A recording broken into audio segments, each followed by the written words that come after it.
Hej, det er eksamensguiden her.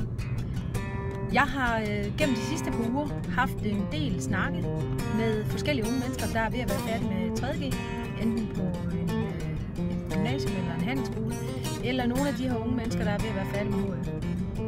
Jeg har lyst til at sige til alle jer forældre derude, at det er faktisk rigtig fornuftigt, når man er færdig med sin ungdomsuddannelse, at holde et udviklingsår.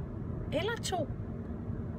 Der er ikke nogen af de unge mennesker, som der kommer til at droppe at tage en videregående uddannelse, hvis I allerede har arbejdet med et mål for den videregående uddannelse, jeres store unger skal tage.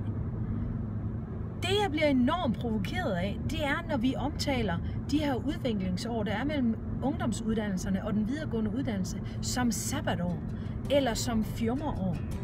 Jeg har i mine 3 år mellem min ungdomsuddannelse og min læreruddannelse i høj grad udviklet mig til at blive meget reflekterende og dygtigt menneske på at være sammen med andre mennesker. Jeg har også lært noget om, hvordan det var at indgå i nogle andre sammenhænge, end bare at være en skolebarn, end bare at være et skolemenneske, der har gået i skole fra jeg var 6 år, til jeg sluttede i 9. klasse, til at jeg sluttede på min ungdomsuddannelse, og så bare skulle fortsætte ind i en videregående uddannelse. Det var enormt sundt for mig også at komme ud.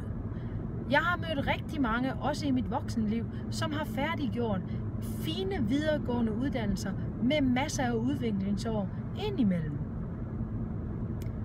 Det er utrolig sundt at udvikle sig. Det er utrolig fint at gøre noget, som man rigtig gerne vil, samtidig med, at man er nysgerrig på, hvordan samfundet fungerer, og hvordan man bidrager til samfundet. Og førhen, der var det en helt normal del af et ung menneskes udvikling at tage et par år, hvor de var ude og gøre sig gældende, inden de læste videre.